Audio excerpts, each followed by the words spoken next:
This is Here's How, Ireland's political, social and current affairs podcast, presented by William Campbell. Thank you for downloading episode 41 of Here's How. RTE is the dominant force in broadcasting in Ireland. It is the main source of news and current affairs for many Irish people, and it depends on both a TV licence fee and advertising revenue. In this podcast, I ask a senior news editor how well it's doing its job.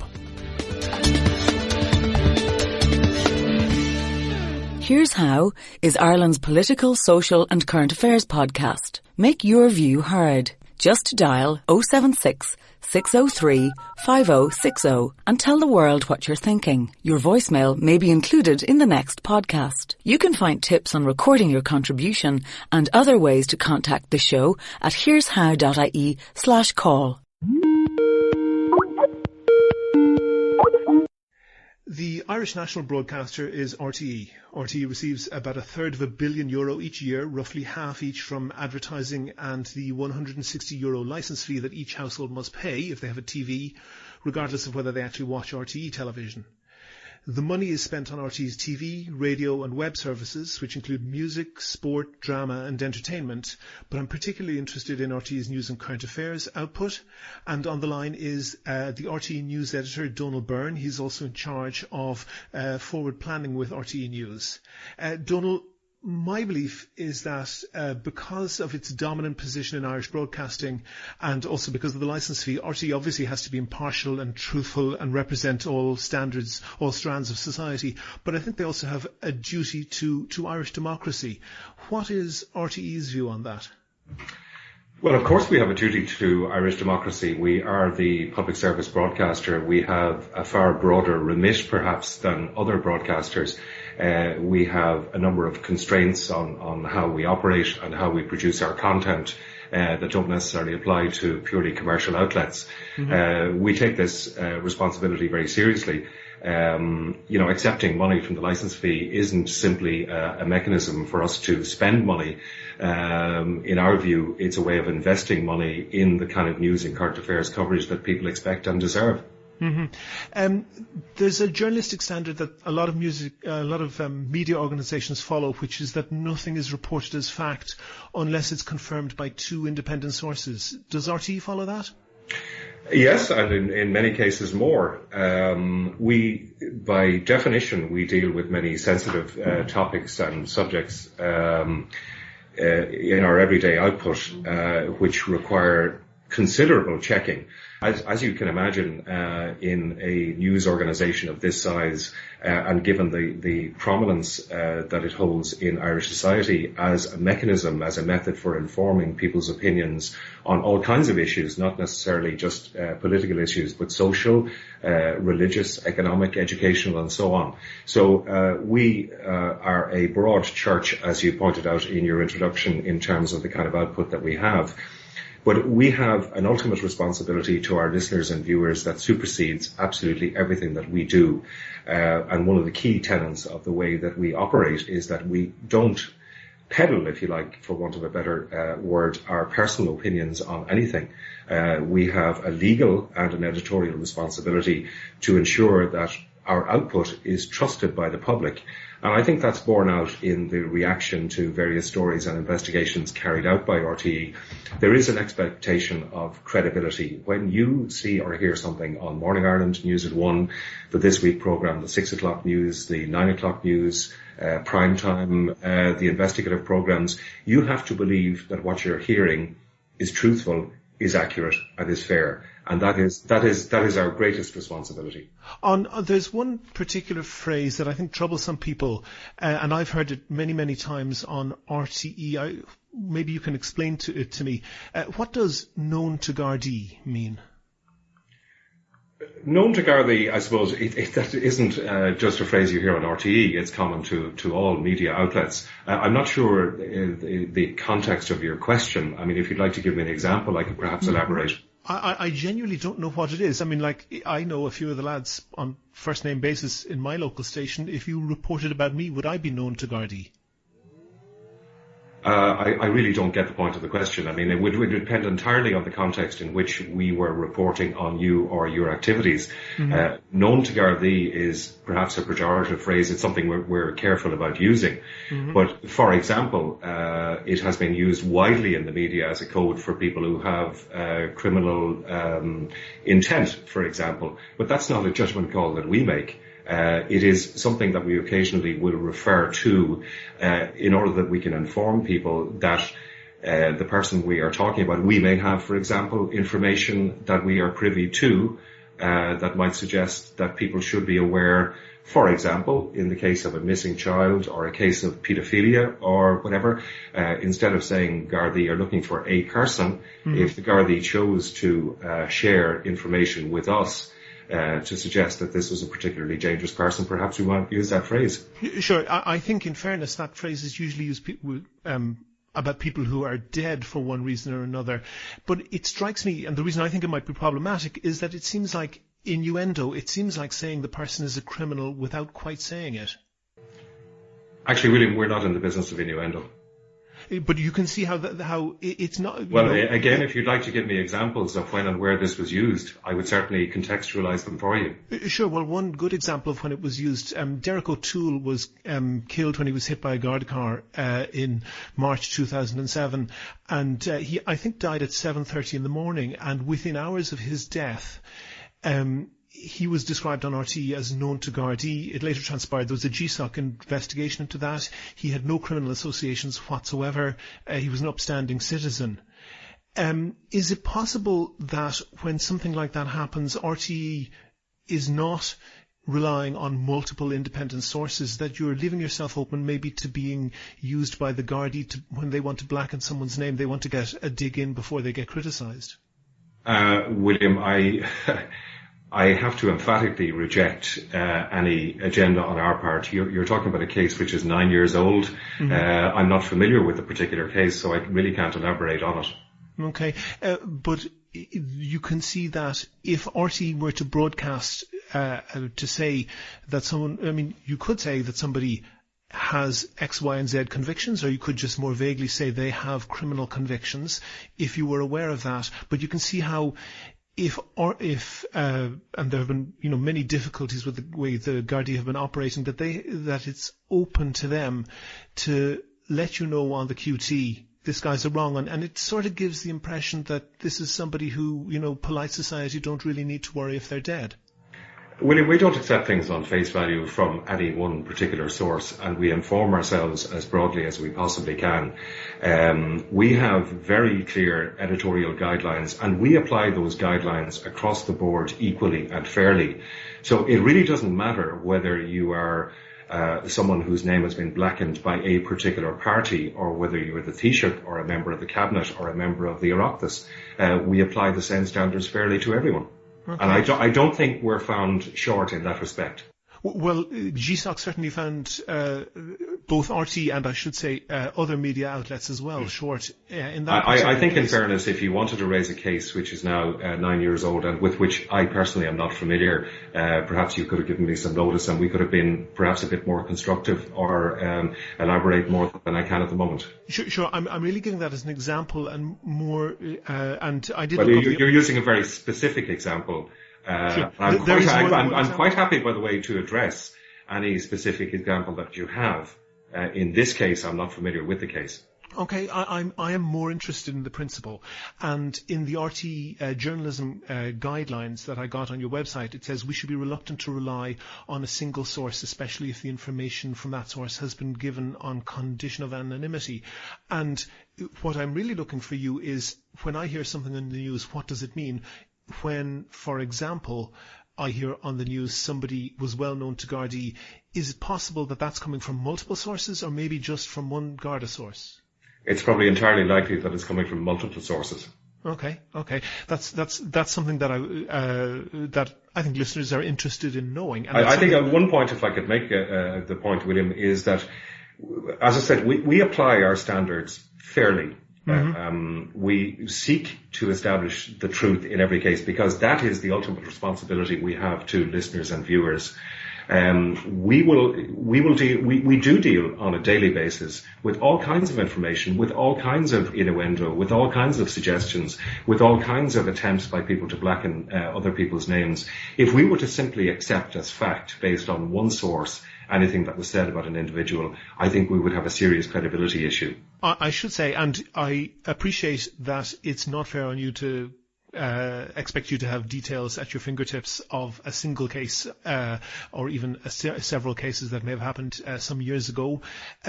Although I do, and I'll put examples in the show notes on the website for this. I do have other examples of cases where people had that said about them and who had no criminal associations. But there's been a wide range of comment, particularly on social media, about Paul Reynolds, and he's certainly had, outside of RTE, negative comment about his level of independence from the Gardaí. Paul Reynolds is RTE's main crime reporter. He has strong family links to the Gardaí. His father was a senior member of the Gardaí, was a detective superintendent. Do you feel that his reporting and his prominence in crime reporting is at a sufficient arm's length from the Gardaí? Firstly, William, I have an issue with identifying Paul Reynolds' family as being, it seems to me you're suggesting that there is a pro-Garda factor at work here. I'm sure you're aware. I'm not the only one. Paul Reynolds has been for many years an outstanding crime reporter, and whose work seldom has ever been called into question. He deals every day with quite extraordinary stories that reflect the nature of what's happening in our society under huge pressure. And he's one of the people, he's just an example of the kind of journalist and the kind of journalism that we produce, that is fair. And his job is to see both sides. And he will be found out very quickly if he doesn't. Because we have people, rightly, who watch our output, rightly who are critical of our output, rightly who are questioning the kind of information that we put out. But we put it out in the context of what we believe to be true, fair and accurate. And I really, in Paul Reynolds' absence, I would have to defend his record and his credibility. And I find references to his family or unnamed sources who say that he's too close to the Gardaí or he's... the sources are absolutely named. For example, John Collins TD was excoriating him on Twitter. Well, everyone's entitled to criticise output. We have it all the time. It's not just Paul Reynolds. Every single one of our correspondents comes under fire, as we do. We work in a difficult environment where we strive for integrity, objectivity, and fairness. Mm-hmm. And we invite criticism, of course, as long as it's fair. Mm-hmm. I want to be absolutely fair. I'm not getting into the middle of an argument between John Collins and Paul Reynolds on social media. Frankly, that has its place. But our place is to defend our editorial record. Obviously, as you say, it's the job of journalists to get out information that other people don't have. Would you accept that RTE has had maybe more success in getting information that might be said to be from the Garda side of the table than from sources that might be critical of the Gardaí? I've read many stories in newspapers and various outlets and on social media that weren't even carried on RTE. So I really have no idea. The point of the question as to whether Gardaí choose or are selective in who they release their information to, I really have no idea what their motivation is for this, if that is the case. And it's possible that the answer may be as simple as the fact that RTE reaches the widest audience. Yeah, so if there is important information to be gotten out there, they may choose RTE first or they may not. That's absolutely possible, but I'm thinking, for example, that Paul Reynolds and RTE in general were very able to very quickly give reports about the attitude of Noreen O'Sullivan, sort of sources close to Noreen O'Sullivan type reports about her attitude to Maurice McCabe, but the actual text that showed that she hadn't been entirely truthful came through a different source, came through the Irish Examiner. But that's the way the media works. Mm-hmm. I would expect it's part of Paul Reynolds' job to reflect the views of the Gardaí and Sergeant McCabe and any other interested parties or people who had relevant information at the time. His job is to get it. It's impossible to get it all sometimes. But, you have to look at this in an aggregated sense as well. What we don't have at 1 minute to 11, we may have at 1 minute to 12. So we look at our coverage in the round. Okay, my question then is, are you entirely satisfied that Garda sources sympathetic to Gardaí are equally represented as maybe sources that might be not so sympathetic to them? We strive for balance, William, and balance is at the heart of every single thing that we do. I mean, we don't just have our own rules and guidelines here. We have mandatory and statutory guidelines. So if anybody has an issue, there are several outlets and forums available to them to raise complaints, and complaints which are dealt with on a regular basis here. Okay, well, let me change the topic then slightly. Gemma O'Doherty was a journalist who was fired from the Irish Independent after 17 years as a reporter because she investigated corruption in penalty points, and particularly how that corruption benefited the then Garda Commissioner Martin Callanan. Would you agree that a multi-award winning journalist being fired for doing her job, that's a story of national importance, isn't it? I'm not clear about the circumstances of Gemma O'Doherty's resignation or firing as you describe it. Mm-hmm. So I really am not qualified to answer that question. I don't know what exactly the issues were. Well, she won a large award both in the High Court and the Employment Tribunals, the Employment Appeals Tribunal from the Independent Group. But nevertheless, I mean, the story was that there was clearly a connection with the work she was doing, which wasn't smiled upon by management in the Independent Group, and she was forced out of her job. You don't agree with that? I didn't say I disagreed, but that's your understanding of it. Okay. I'm having a slight difficulty following the question here. Are you saying that we didn't cover the story? I'm saying there was virtually a news blackout in RTE on that story. Okay, a virtual news blackout. So can you specify exactly what was carried and what wasn't carried? Absolutely. I'm happy to look into this for you, William. Absolutely. No, I can give you facts and figures right now. Certainly not my memory that there was an entire news blackout on it. Well, to give you facts and figures, if you search the name Gemma O'Doherty on the RTE website, it returns 17 pages with her name. About half a dozen of them are not connected, or just when she was mentioned in relation to other stories. There are 11 mentions of her on the RTE website in connection to the story of her being fired. They're mostly quite short reports, just stating what went on at the Employment Appeals Tribunal. The Guardian, which is a British newspaper, the same search of their website gives 65 hits. There's major profiles of Gemma O'Doherty and in-depth reporting that just didn't happen on RTE. If a British newspaper is that interested, why is RTE not interested? Well, first of all, you're saying RTE isn't interested, and your issue is with the number of listings for Gemma O'Doherty. Pardon? That's a handy metric. It's a handy metric, yes. I mean, The Guardian may choose, for example, to pursue other lines of editorial inquiry than RTE. But to say that RTE ignored the story or didn't report it is simply not true, as you can see from your figures. Well, it's true that it appeared in a very perfunctory way a couple of times, but it is... But are you saying perfunctory, or a couple of times, or 7 times, or 8 times? There are a total of 11 pages that mention that story. They're mostly quite short stories, and they are mostly just setting out the positions that were stated either for the High Court or the Employment Appeals Tribunal case. So in other words, both sides of the story were carried? Well, I would have thought that prominent award-winning journalist being fired for investigating corruption benefiting the Garda Commissioner, that would have been a major story. As I understand it, the terms of the settlement of the Gemma O'Doherty case were confidential on both sides. Is that correct? That is correct. Yeah, it is correct. It didn't stop the Guardian from reporting in in a depth. position to establish what those facts were. Nevertheless, and which I refer back to my original point, that not being able or being handicapped in some way in establishing full facts is a major issue for us.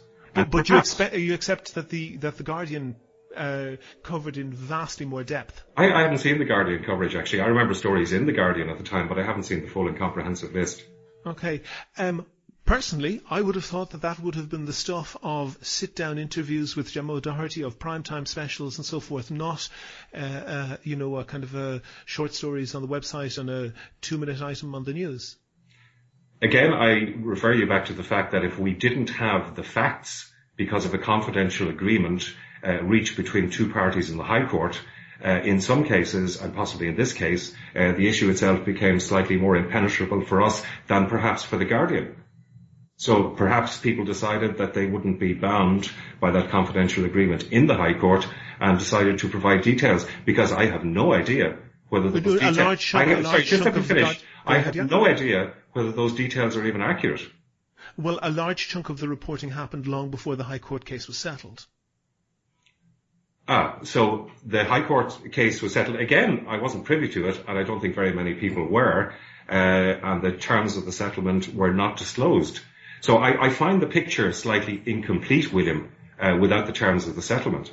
Sure, but The Guardian has a large body of work reporting on this story that is dated before the settlement. I accept what you're saying. Okay. Let me move on to one other thing then. What is AA Roadwatch? What is AA Roadwatch? Uh-huh. AA Roadwatch, my understanding is it's a service that provides traffic information on radio. Sure. RT obviously broadcasts programs, be they in-house or commissioned from independent producers. You can hear advertisements, you can hear sponsored programs. Which one of those is AA Roadwatch? My understanding is, and by the way, this is not any part of News and Current Affairs, that it's an arrangement between RTE and the AA, but I have no idea what the terms of that agreement are. Okay, I've got up the Broadcasting Authority of Ireland's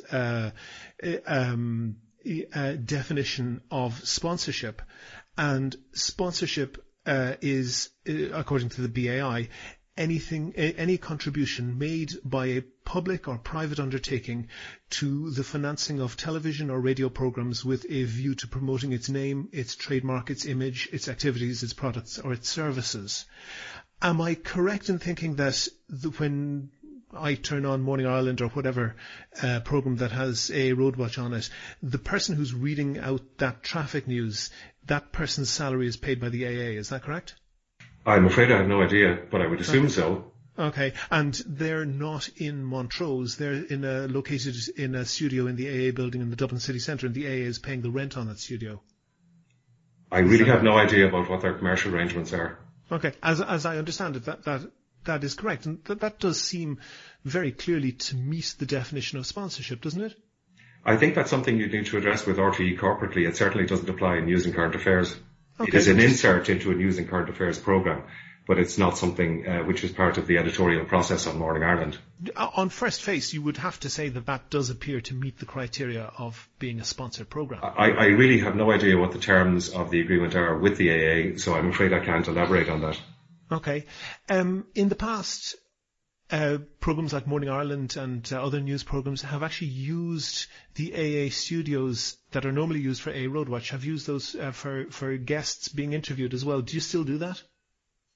I would imagine when facilities are required in the centre of town that we would have access still to the AA studio. But that's merely a facility. The AA has, by the way, 160 broadcasts per week on RTE, and the listeners are obviously directed to the AA website where the AA sells insurance, and also where they run various political campaigns promoting the interests of the motor industry. Do you find that in any way problematic that a campaign group has such access, even only to promote its own name, but obviously what they're talking about has profound implications for the political campaigns that they run? The political campaigns? Yes. My understanding is that there is an agreement, a commercial arrangement between RTE and a Roadwatch. I really have no idea what the terms of that agreement are. I've said this, and at the risk of repeating myself, unless and until I could see what the terms and conditions were. And this really is an issue outside News and Current Affairs, so perhaps it might be addressed to RTE corporately. AA Roadwatch inserts, though, do appear fairly seamlessly in News and Current Affairs programmes, and also AA Road Watch, if you do a search of the Dáil speeches, you find that AA Road Watch is very frequently brought up by backbench TDs as evidence for usually the need for building a bypass or building some other road. From a news and current affairs point of view... Sorry, are you saying that individual politicians or members of the Oireachtas refer to reports on AA Road Watch as supporting their particular view Precisely, for road development or infrastructure? Exactly, yes. Well, of course, they're entirely entitled to use that information in whatever way they choose. And Conor Faulkner, who comes on RTE with an unbelievable level of frequency, is introduced as Conor Faulkner of a Road Watch when he's there campaigning against public transport or campaigning for tax breaks for the motor industry or whatever. Do you think that there's enough of a Chinese wall there separating those two things? I'm at a slight loss to understand the point about Conor Faulkner being identified as a spokesman for the AA with a particular message, but I think if you look carefully again, every contribution, we strive here for balance. So if there is a suggestion or an imputation that Conor Faulkner's word is taken as perhaps reflecting some editorial belief in RTE, that's simply not the case. He's as entitled as any other representative of any other body to make his point, if it is valid and newsworthy. Do you think that the association gives him more credibility than other campaigning groups might have? What association? Conor Faulkner is frequently introduced on RTE as Conor Faulkner of AA Road Watch. And the point being? The point being that... Actually, if my memory serves me correctly, he's identified as Conor Faulkner of the AA rather than AA Road Watch. But again, I'm not going to split hairs on this, but my understanding is that it's usually the AA. I've frequently heard both. And he is sometimes introduced as Conor Faulkner of the AA as well. He is sometimes or all the time? I think this point may be important. Most certainly, both have occurred regularly. Okay. For example, I know that, say, RT Current Affairs presenters, say, Cathal McQuillia from Morning Ireland, if he was offered the chance to voice over an ad saying buy, this ice cream or that baked beans, he would be prevented by his terms of employment from doing that. Isn't that true? Clearly. Because even if he didn't say, I'm Conor Faulkner of Morning Ireland, or even if he didn't say, I'm Conor Faulkner and you should buy these baked beans, just his voice is enough of an association. And sorry, are you referring to Cathal McQuillia or Conor Faulkner? Excuse me, Cathal McQuillia, who's a Morning Ireland presenter. Just his voice would be enough of that product improperly borrowing his credibility as a news presenter. That's the reasoning behind that, isn't it? I take your point, yes. Okay, but you see how somebody who perhaps might take the view that promoting public transport rather than the motor industry was an important political goal, they would see that they're really not on the inside track in the way that Conor Faulkner is. I don't think as a point of information that Conor Faulkner actually broadcasts on AA Road Watch to begin with. As I said, he is a representative of a body who's entitled to make his point in the same way as other bodies are. Sure, and that's certainly true, but the level of access that the AA gets is breathtaking, you would agree? No, I wouldn't actually.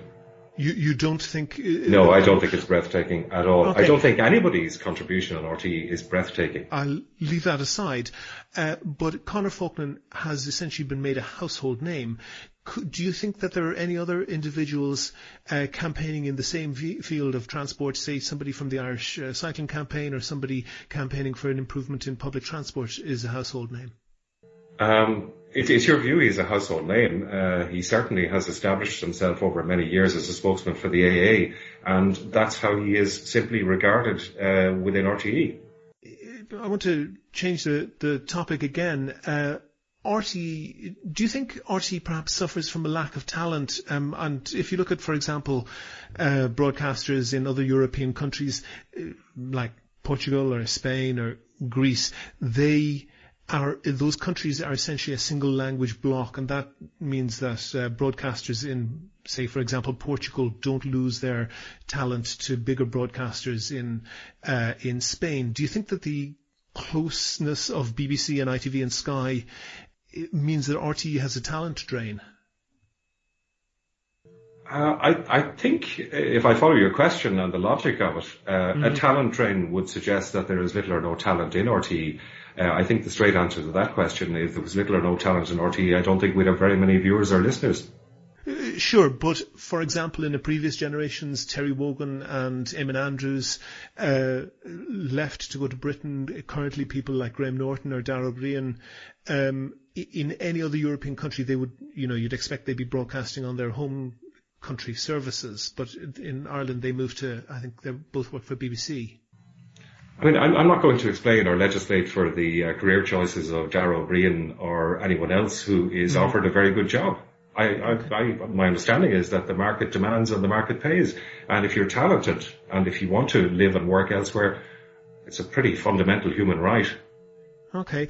The reason I ask is because first of all, I'm sure you don't like the story, but it's a good joke, so I'm going to tell it anyway. Todd Andrews, 50 years ago, became the Director General of RTE, and there's a story that when he moved from CIE, he was asked what the difference between the two was, and he said there are more passengers in RTE.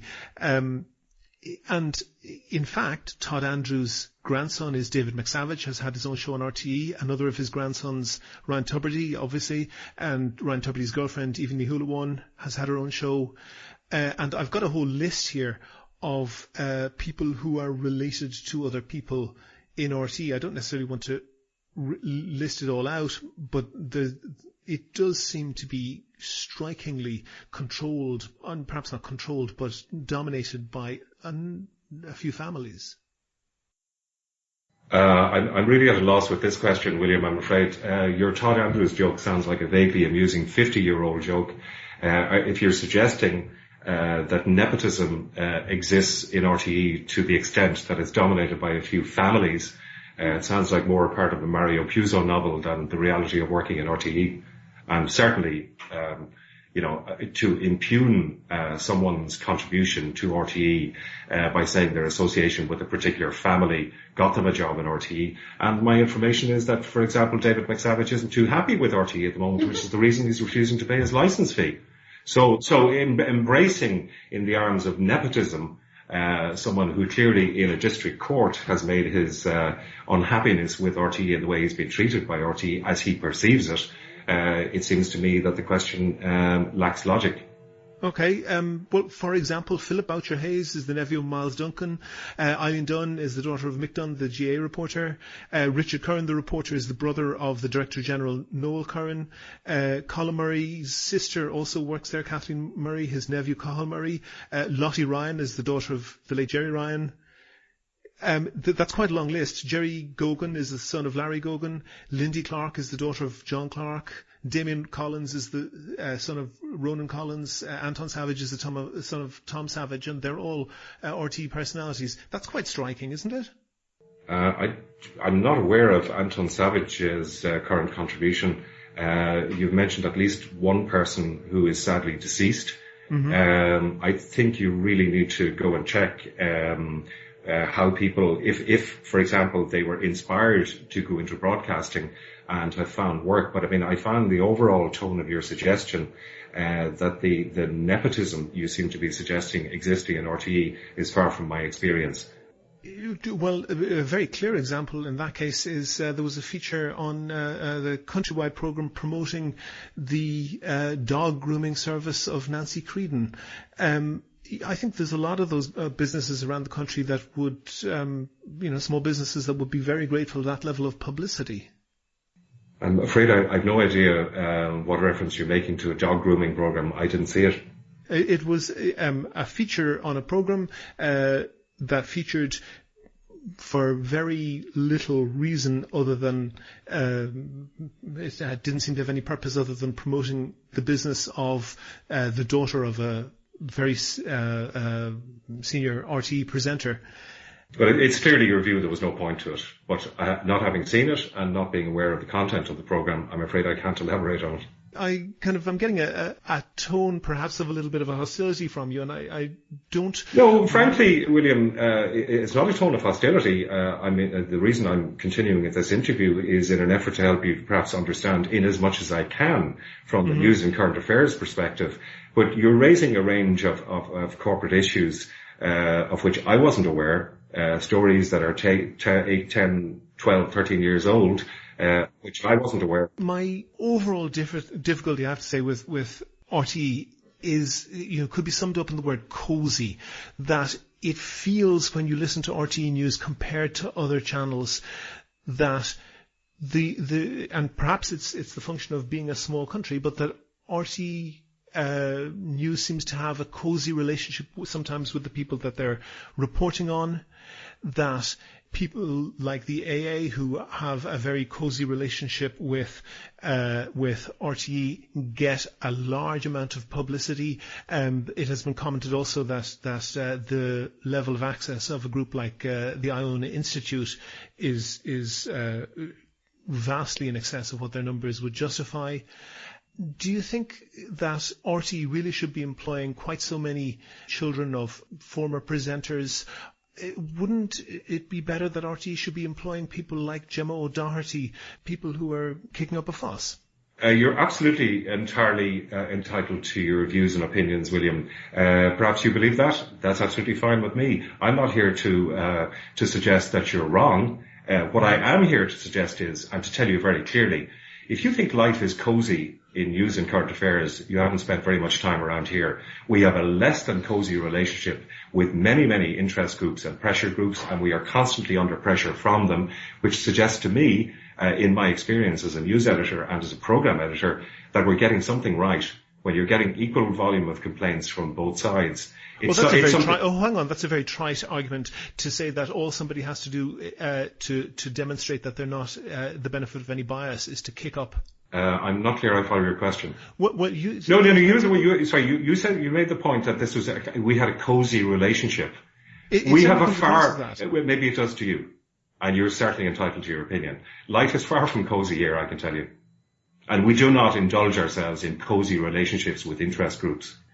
Nevertheless, people such as Gemma O'Doherty do not get the benefit of the level of publicity that I think we've already dealt with that. Who don't seem to justify that. Yeah, I think we've already dealt with that, William. Okay.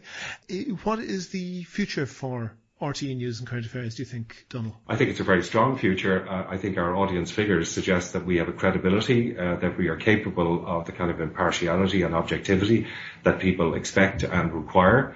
I think it's a service that strives quietly, and we don't publicly boast about the decision-making process or the lengths to which we go to prove facts. But the fact that we are so seldom proven wrong in anything, and indeed when we are proven wrong in something we correct it quickly, but the fact that we are so seldom proven wrong, I think speaks for itself. Donal Byrne, the head of planning at RTE News, also a news editor, thank you very much for talking to me. Thank you. Make your view heard. Dial 076 603 5060 and leave a contribution for the show. You can find tips on how to record a good contribution and other ways to contact the podcast at here'show.ie/call. That's almost the end of episode 41 of Here's How, Ireland's political, social and current affairs podcast, published on the 29th of June 2016. I have extensive show notes for this episode on the website, including links showing how RTE blacked out and underreported many aspects of the Gemma O'Doherty story that were reported in the international press, of how RTE are in breach of BAI rules in the way that they deal with the AA, and how their crime reporting is widely seen as overly sympathetic to a Garda agenda. If you can think of a topic that you think should be covered in a future show, or if you want to suggest someone to include, and that could be yourself, then let me know. If you like the podcast, please go on iTunes and give it a rating or even write a nice review. Also, please like the show on Facebook. Please follow the podcast on Twitter at Here's How Podcast. And subscribe to the podcast so new shows automatically come up in your podcast feed. You can use iTunes, Stitcher, TuneIn Radio, or any other podcast app or software. If you don't know how to do that, then there's step-by-step instructions along with contact details at www.here'show.ie. The next show will be uploaded shortly. The Here's How podcast is produced and presented by me, William Campbell. Thank you for listening.